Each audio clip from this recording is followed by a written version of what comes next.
মহাকাশের সবচেয়ে রহস্যময় বস্তুগুলোর মধ্যে একটি হলো ব্ল্যাক হোল।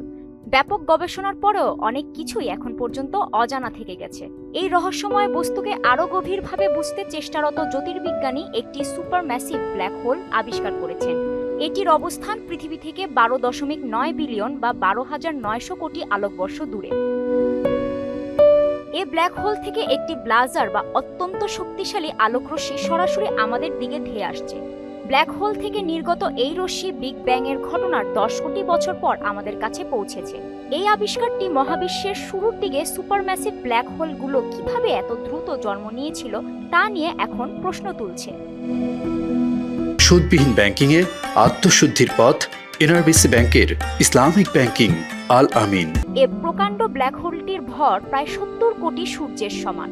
যুক্তরাষ্ট্রের মহাকাশ গবেষণা সংস্থা নাসার চন্দ্রা অবজারভেটরি এবং চিলি ভেরি লার্জ টেলিস্কোপ সহ বিভিন্ন টেলিস্কোপের তথ্য ব্যবহার করে এটি শনাক্ত করা হয়েছে। এই ব্ল্যাক হোল মহাবিশ্বের শুরুর দিকের রহস্য বোঝার জন্য সুযোগ করে দিয়েছে বিজ্ঞানীদের। এ ব্লাজার বা রশ্মি বিজ্ঞানীদের জেট, ব্ল্যাক হোল এবং তাদের পরিবেশের আন্তঃসম্পর্ক বোঝার জন্য অনন্য সুযোগ করে দিয়েছে। নাসার মতে মহাবিশ্বে এমন অনেক শক্তিশালী সুপারম্যাসিভ ব্ল্যাক হোল রয়েছে যেগুলোর উচ্চ শক্তির কণা জেট তৈরি করে। এই জেটগুলো মহাকাশের বিস্তৃত শূন্যতায় চরম উজ্জ্বলতা সৃষ্টি করে।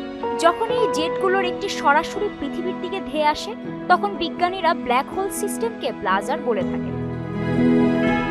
এখন পর্যন্ত প্রায় 3000 ব্লাজার আবিষ্কৃত হয়েছে। কয়েক দশকের গবেষণা সত্ত্বেও ব্লাজার জেটগুলোর গতিশীলতা এবং বিকিরণগুলোর আকৃতি এবং সরাসরি প্রক্রিয়াগুলো বিজ্ঞানীরা এখনও সম্পূর্ণভাবে বুঝতে পারেননি।